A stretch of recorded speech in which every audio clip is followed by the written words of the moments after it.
na nyango nakokanisa na yo na likolo palase mpona kati ya motema nanga. Je connais qu'un seul amour, Zambo ya ndima komikaba komipesa mobimba.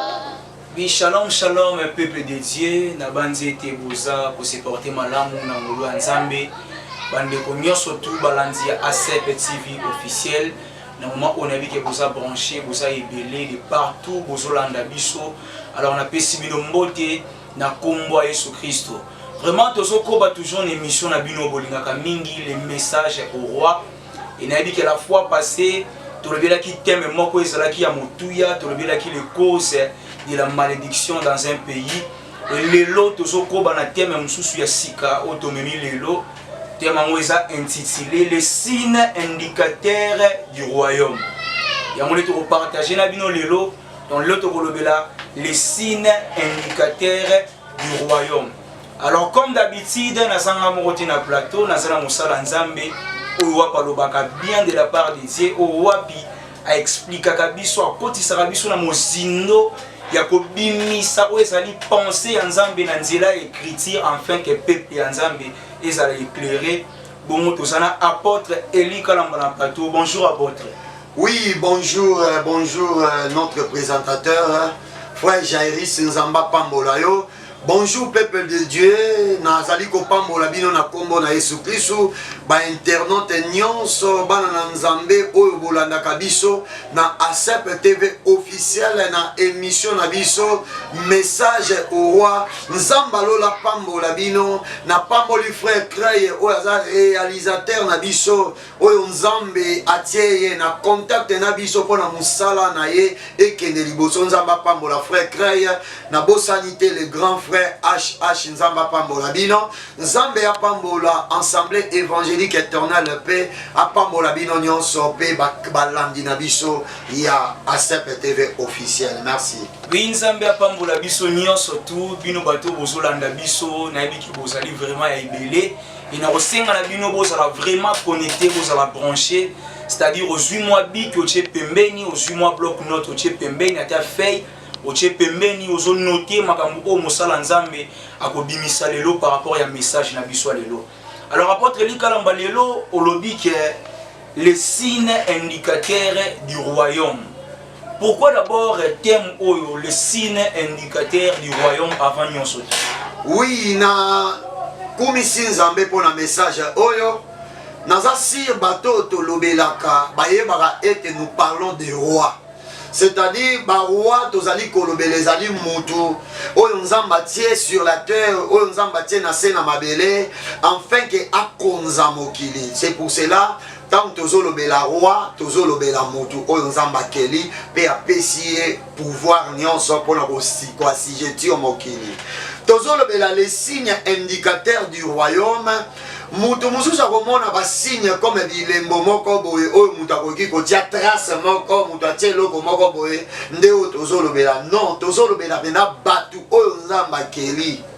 Oyebi ke batu ebele baza na légèreté ya kozanga kolandela batu oyo Nzamba tiaka na chaque période to na chaque décennie bazala comme ba orientateur ya ba événement to ba orientateur ya pays même ba voir même na oyo etali makambo etali politique na makambo etali église ezaka na bato oyo bazaka ba signe indicateur, c'est-à-dire soki mutu wana alobi likambo il faut bozwa ngona kokeba.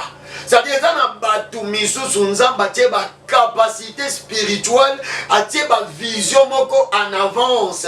Soka pesi message to azolobela concernant le pays, to azolobela concernant la connaissance de la parole de Dieu, il faut besoin avec beaucoup d'attention parce que même diable azape na ba signe indicateur na ye. Par exemple, bokoli misanga biso toza na kati ya matete na République démocratique du Congo. Tous les Congolais ayebi ke soki bazolobela edingwe seki aza nani. Donc soki balobi kaka par exemple edingwe atelemi aloba mutu nyonso azoyeba ke c'est un messager de point. C'est-à-dire, c'est un messager, un signe indicateur.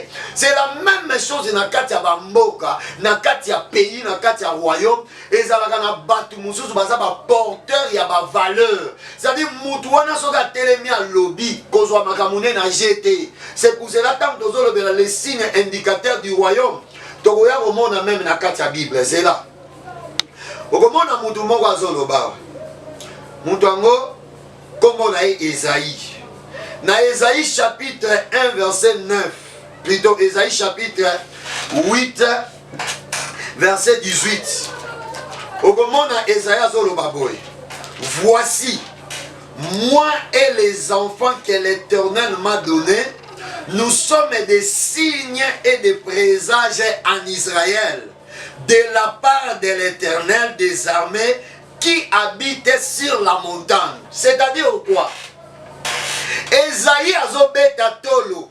Esaïe azoloba que moi et les enfants que l'Éternel m'a donnés, nous sommes des signes et des présages pour la part de l'Éternel. C'est-à-dire, quand Esaïe parlait, quand les enfants d'Esaïe, parce que bazala qui ba loin de Dieu, bazala qui bato yonzam basala qui choix na eli kolo na bango. Si koyo koloba na bango ezala qui ba indication, to ba orientation ya nzambe na kati ya Israël. C'est pour cela Satan a koki ko désorienter toute une nation au travers ses signes, au travers ses hommes, na niveau ya football.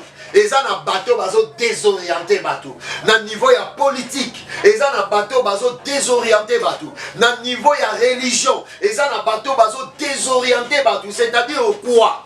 Il faut bateau basa la mingi na attention soutenir. Tant que bateau misusu balobaka, même na kati ya politique, et ça na mutu mususu donc depuis politique à Mobutu, azalaka signe à mensonge. C'est-à-dire, si on est mobimba, et ça mensonge sur mensonge. Ça va sa crédibilité. Mais là, dans le cas de Batumizou, dans le cas de Mboka, ce qui a lobby aux autres, celui-là, c'est un homme de Dieu. Il faut faire beaucoup d'attention par rapport à ce qu'il parle. Et il faut lui donner de la crédibilité. C'est pour cela, dans le cas d'Israël, au Gomona, Ndekonabiso Esaïe avec ses enfants, bazala qui ba signe, pe ba indication, il y a ba part, il y a ba bonne chose, il y a ba crédibilité pour Nzambe. Nzamba zamalamu. Ma sœur, nawe biso mokili. Satan koki ko corrompre yango. Mais ba repère ya Nzambe baza makate. Ba repère ya Nzambe baza pona ko orienter bana Nzambe. C'est pour cela que Nzambalola a fongola on mis soupé atia esprit à bienveillance aux en a facilité pour découvrir bateau bazaba orientation ya mboka bateau bazaba repère ya mboka bateau yo esengelo pe sa crédibilité oui bien comme isakanga tokenena et ça na ba média mususu soki ezo sa information donc c'est du mensonge mokomo na muto a évité azolanda média wana.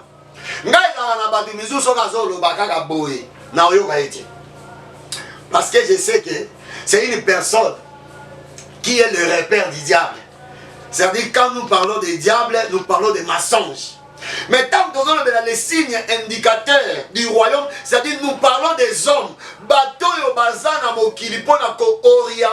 C'est-à-dire en eux, il y a la vérité, il y a le chemin à suivre. J'espère que tu aussi comprendre dans un mot où il s'allie les signes indicateurs du royaume. Donc, les signes de la lelo, ils ont signe comme il l'emboté, mais ils ont batundé, ils signe où ils ont indiqué force to crédibilité dans le royaume. Alors, apôtre, peuple de Dieu, la connaissance ya koye baba nani oyo baza ba signe yango. Est-ce que ça na ba jar ya bato nde baza ba signe wana to bato misusu baza be ba signe te to biso nyonso ba na Nzambe toza ba signe. Oui.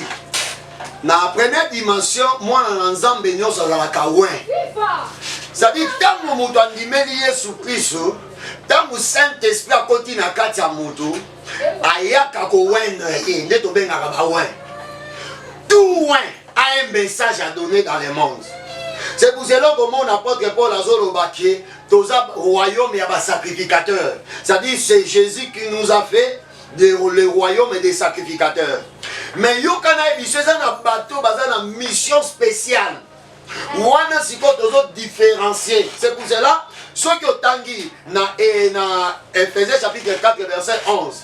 Bible Azolobaki, Dieu a fait les uns comme apôtres, les autres comme prophètes, les autres comme... Donc, ceux qui ont mis ce ministère, voilà, on parle de mission spéciale de Dieu au travers de ces ministres. Ça dit quoi? Il y a un dit ça, dans l'Ancien Testament, où il y a un Nzambe, depuis Kala, abandaki kotia bateau a fait une mission spéciale pour la orientation et la peuple naïe local donc base la local bateau va conduire peuple naïe na ba bonne valeur et ça va na bateau misu be Satan qui tisaka na mokili pour la désorienter so bateau ne mwana mwana nzambo aza na Saint-Esprit aza na facilité soka comprendre que muto ya lekana ka c'est un messager du diable à désorienter ka baza bato olanda bango te. Par exemple, dans un comment on a mon salle en Nzambe moko, ba poser question ça la ginga pasi. Ba tout nier balobi, est-ce que mon salle y a Nzambe? A koki c'est-à-dire mutu, mobali. A koki ko si c'est moi si na e. Ndeko wana lobi oui.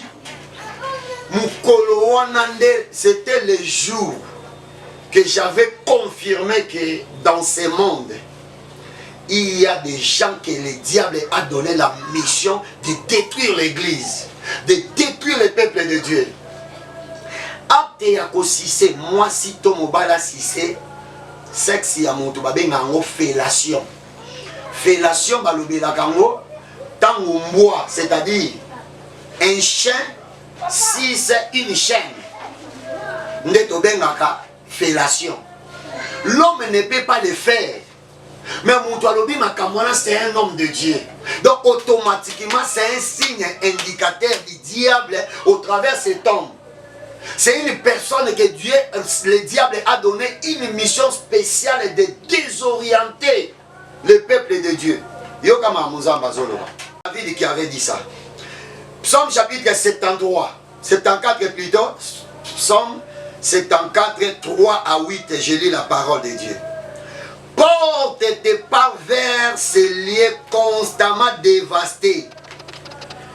Tala. To tiama kolonayo. Mi colonion c'est si qu'a lié oyoto et si qu'a ici. Il parlait de Jérusalem. L'ennemi a tout ravagé dans les sanctuaires. C'est un mystère. L'ennemi a tout ravagé dans les sanctuaires. Tes adversaires ont rougi au milieu de ton temple. Ils ont établi pour signe leur signe.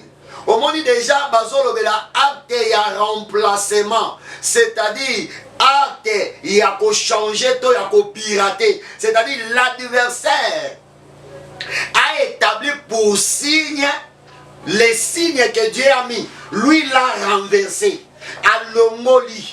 C'est-à-dire, diable aye bakana ko détruire ba signe Nzambe, ba sali Nzambe, bateau Nzamba tié pour ba orienter le royaume, ba orienter le peuple de Dieu, ba orienter les politiciens. Diable a koki koya a détruire bango donc aye a menacer bango, a déclasser bango azui ba signe na ya sanini a tié. C'est-à-dire quoi? Awa bazolo bela acte moko ya vandalisme, c'est-à-dire qu'on détruit ba monument Nzambe. Ba monument nazolo belate ba bikeko nazolo bela batu. Bato Nzamba tie comme ba bibliothèque ya connaissance et ya parole. Ce que le diable a voulu détruire bango, azui to alongo ya bomi bango, azui ba signe na salini a tie, a élevé batu na na dignité pour ba désorienter sikoyo batu. Alors David a lobini nike. Tes adversaires ont rougi au milieu de ton temple. Temple, rougir, on parle d'un lion méchant, c'est-à-dire les lions de la tribu de Jidate. On parle d'un autre lion, ce qui est le diable. Le diable a rougi, c'est-à-dire dans les temples, ils ont établi pour signe leur signe. On les a vus pareil à celui qui lève la cognée dans une épaisse forêt. Et bientôt, ils ont brisé toutes les sculptures à coups des haches et des marteaux. Ils ont mis le feu à ton sanctuaire. Ils ont abattu, profané la demeure de ton nom. 8. Ils disaient en leur cœur, traitons-les tous avec violence. Ils ont brûlé dans le pays tous les lieux saints. Donc, les lieux saints, eza bisika ya inspiration ya bonzambe esika nzambe a inspira kabatu. Donc diable azo détruit ba repère ya nzambe pona nini azana besoin ya ko désorienter royaume, azana besoin ya ko désorienter le peuple de Dieu. Donc tozo bela les signes indicateurs du royaume ou d'un pays, tozo mona bateau nzamba tia comme ba bibliothèque ya valeur pona ko lakisa batunzela na niveau ya connaissance religieuse, na niveau ya connaissance politique, na niveau ya patriotisme. Et ça ce n'est pas un sataniste, mais c'est une personne pour orienter les gens dans la politique. Ce sont des porteurs de bonnes valeurs. Satan au détruit il y a une mission pour désorienter. Donc c'est ça tous allez colober. Oui, Satan ko lingate ba onzamba telemisi pona ba mema pepe na ye na kati ya connaissance to pona to na kati ya ba valeur ya makambo bien. Mais diable so linga beaucoup plus c'est côté s'orienter ko debisa ba onzamba che po ya établir ya ye. Alors peuple de Dieu to ça la vraiment prudent, to ça la sinzili de sorte que to ko ya te na kati ya piège ya diable. Alors apôtre, que les on a battu misusu pe bazali ba signe indicateur indication ya diable. Et les gens se retrouvent dans la carte de l'église. C'est que biso peuple de Dieu, biso bana nzambe, to ko sala nini vis-à-vis ya makambuana. Parce que les gens bakoti na carte de l'église, baza ebele et ba memi désordre dans la carte ya musala nzambe. Omoni, merci beaucoup pour la question. Bible ezoloba soki, c'est-à-dire na Jacques. Soki batiaka mort eza singa o bakangaka punda singo bakangaka pe mbwa. Alobi soki batiaka mort na munoko ya punda batiaka yango po aloba te mais po ba guide ye. Et alobi keza na batu misusu babengama te baloba. Oyebi ne tozawa eza na batu misusu même na niveau politique akoki koloba te. Même na niveau il y a église, c'est-à-dire niveau ecclésiastique, à koki kolobate. C'est pour cela la Bible zolobake. Et ça permis te batunyon so batele mabaloba. Or, eza na bato nzamba pesa vocation ya koloba. C'est-à-dire nzamba bengi mutu pour aloba pe a orienter batu. Tu vois, tant que zolobela, ba signe indicateur yoka histoire moko eleka na mokanda ya 2 rois. Okolimbisanga nga na lingaka mingi makomi na 2 rois chapitre na yango 3. 2 rois chapitre na yango 3. Non, tout en kaka na 1 roi 22 s'il vous plaît. 1 roi 22. Tobandi nanu 1 roi 22. 1 roi 22 tobandi 1 tobandi kokita. 1 roi chapitre 22. Tobandi na 1. Bible zo tobandi. Sauter na 12 à 14.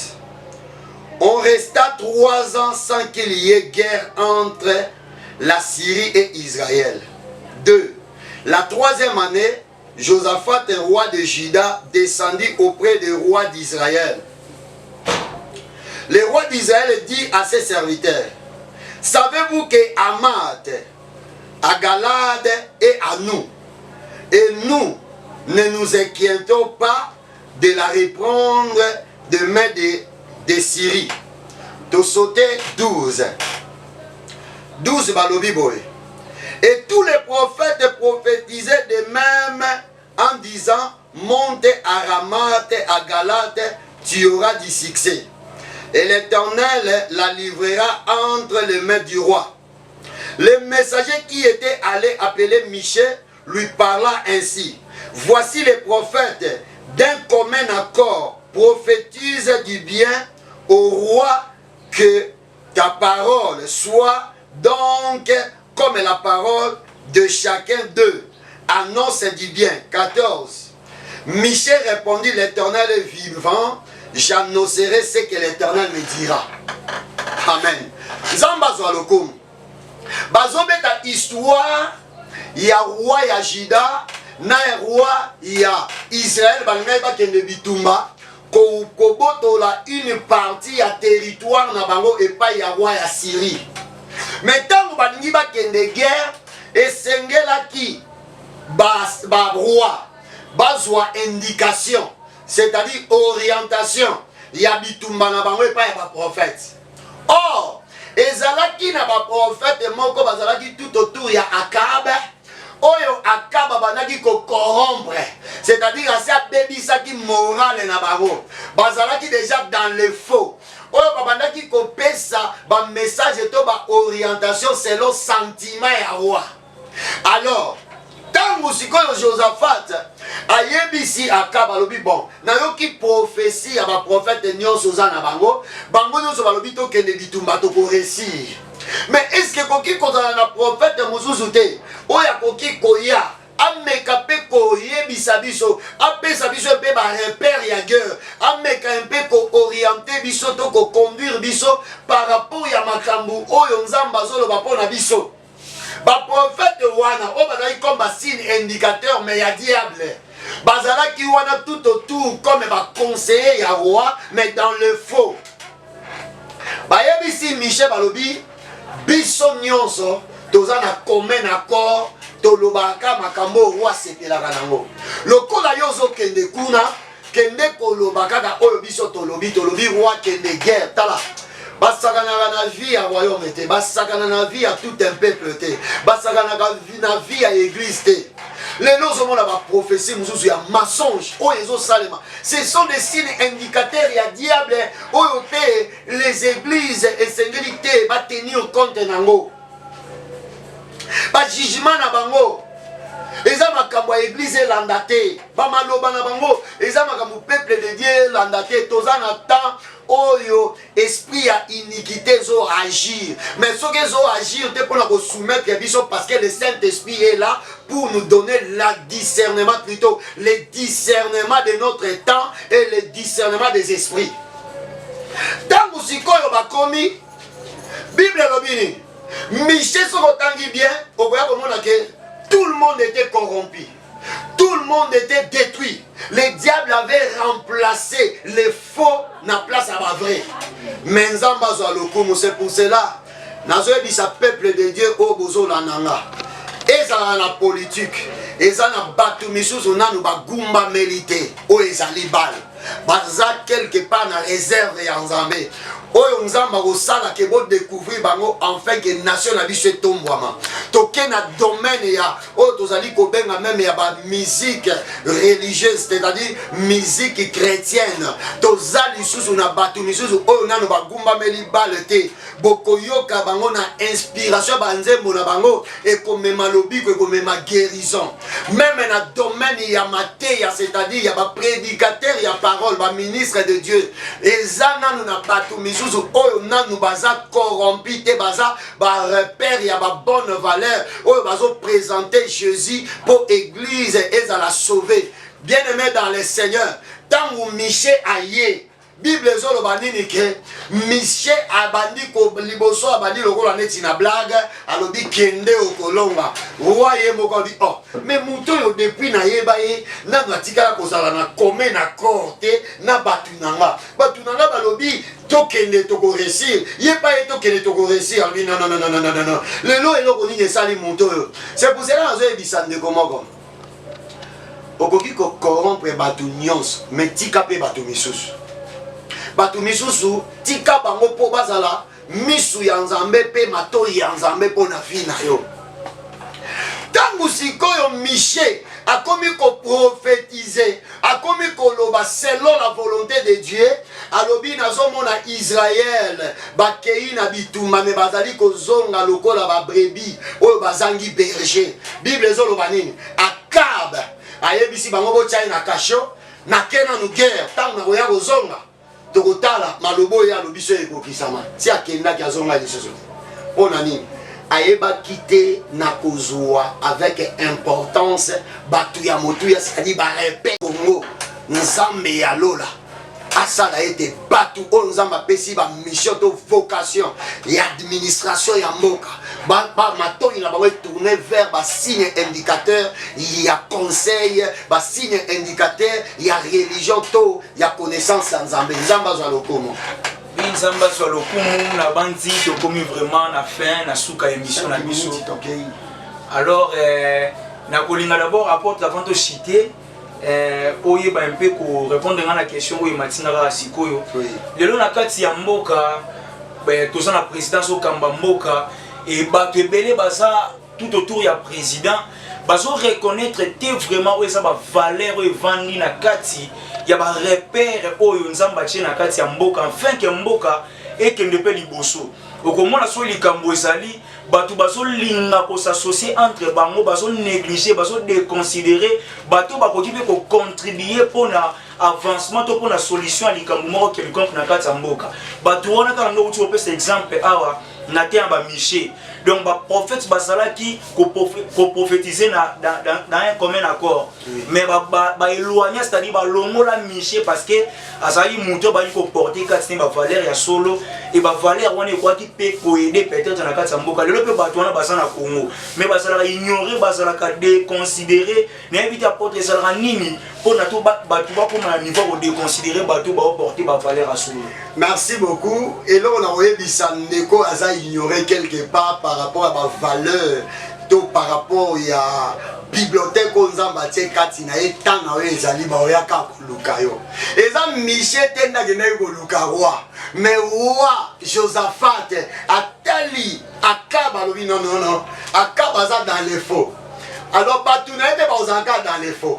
Naza na besoin bo luka moto mosusu. Pour dire quoi, c'est la guerre des races. Tozalaka na guerre ya ba race. Guerre ya ba race est pendant depuis Kala. Omoni Caïn. Caïn l'ingaki éloigné Abel par rapport à adoration, par rapport à haine oyoye amonaki na Abel. C'est-à-dire ma valeur ezalaki na kati Abel, Caïn sepelaki na ngote. Donc abomaki pona nini? Abel azalaki race ya Caïn te. Soki toke na tango ya Esaü na Jacob, okomona toujours ezalaki guerre ya race. Toye na tango ya Jésus, okomona Hérode azolinga boma bébé oyo abotami sika. Ezalaki guerre ya race. Nazoyebisa ndeko moko ko se décourager te toza na guerre ya race. Mais la Bible dit que nous n'avons pas à combattre, c'est-à-dire personne ne peut combattre la vérité et réussir. La vérité triomphe toujours. Zala place aux awana na bibliothèque na yo bakoya ko lukayo. Netinga na opesa message na mitungisa marata. Ngayo na oleka na média nazo lancer mais au total au mona ba vie il y a message na peut-être 14 vies 10 vies mais tala bato ba bêtise otala ba vie na bango au mona 1 million de vies au mona ba 100 000 vies pour dire quoi c'est ça la guerre des races ba fausse race bazo voter ba force race na bango pour ba tombwama donc bazo ignorer biso bazo isoler biso. Or le Dieu qui nous a créés doit toujours triompher sur le mal. Nous avons Jésus, nous avons le pouvoir de dominer. La vérité triomphe toujours. Nous avons Jésus, nous avons le pouvoir de dominer. La vérité triomphe toujours. Alors, tu as commis pratiquement la fin émission Nabiso. Na pesibino vraiment merci mingi. Nabino ba oboza fidèle, bozala qui toujours on a pour nous soutenir biso. Merci pour la confiance Nabino, merci pour la fidélité Nabino. Et na osenga Nabino bo s'abonner vraiment à la chaîne Nabiso ACEP TV officiel. Bo s'abonner vraiment mingi, bo partager ka o ezali ba vidéo afin que peut-être mutu mususu ta Rolanda vidéo na partage na yo a ozala délivrer pas ozala bénir nzamba ozanga te pe ko pambola wana musala wana. Alors apôtre na rotiki la o lo ba mot de la fin pour to chier. Oui, mot de la fin, ils ont dit que bandeko boyeba ete toza na guerre ya bahasi. Boyeba ko partager vidéo oyo po eza vidéo oyo ezo apporter makama malamu po na bino. Message au roi ezo talate couche ya bato. Tozo te ya ba politicien, tozo te ya ba administratif, tozali côté ya ba sali ya Nzambe pe ba Nzambe. Message au roi ezali dur dans tous les sens. C'est pour cela yo yozolanda biso o s'abonner oyeba pe na ko partager vidéo na biso. Na peso merci pour na koyambanga na pamboli pe frère Trey, na pamboli église corps du Christ Nzamba Jalokomo. Nzamba Nzamba Jalokomo, to kutani à la prochaine fois. Bye bye.